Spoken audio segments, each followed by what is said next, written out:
What do you do when you're being sidelined at work, when someone in authority or has been given the authority is quietly trying to cut your wings, kill your influence, and paint a different story about you behind your back without ever saying a word to your face? See, office politics isn't always dirty, but when it gets personal, manipulative, and silent, it becomes dangerous. And this episode is for anyone who's facing that silent war. Let's talk about how to win without losing your class. See, politics exists everywhere, in family, in sports, friend circles, and definitely in offices. It's not always negative. Sometimes it's about influence, positioning, perception, but there's a line. And when that line is crossed, it's no longer politics. It's a personal attack wrapped in professionalism. So, how do you know if it's happening to you? Look out for signs like suddenly you're not being looped in conversation. People who were once aligned with you begin to distance themselves. Someone at the top is silently signaling to others that you're not part of the inner circle anymore. It's never said directly, but you feel it in the air, in people's eye, in the energy. What's the wrong way to react here? See, I know how it feels, and your first instinct would be to react, to call it out, to ask what's going on. Why are you doing this to me? But trust me, reacting emotionally gives them exactly what they want. A reason to label you as unstable, immature, not fit to lead. And in today's world, perception is reality. So if you lash out, you lose.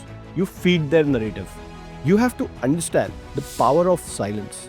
Sometimes silence is your greatest weapon. You don't need to scream or make noise to announce that you are rising. Real growth happens in silence. When you're building relationships, adding value, showing up strong and letting your work do the talking. In the game of office politics, your influence isn't in position or title, it's in perception. When people see you taking initiative, speaking with purpose, connecting with the right people, they know, even if they don't say it, that you're the force.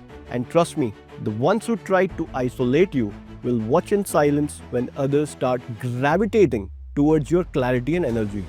Don't focus on the noise, focus on your next strategic move. Here is how to flip the script. The truth is, people play politics because they don't have the power to win by merit. But you are not in the game to survive, you are there to lead. That means two things. One, you stop reacting emotionally. Don't let your emotions make permanent decisions in a temporary storm.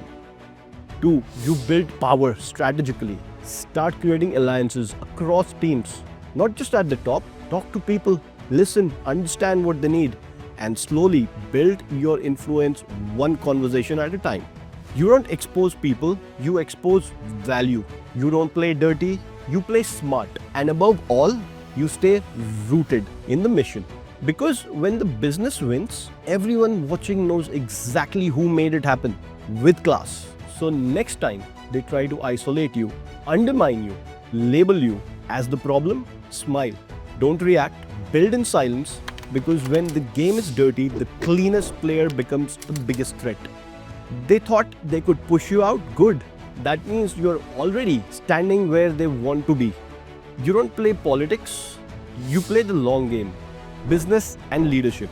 Let them whisper, let them scheme behind your back.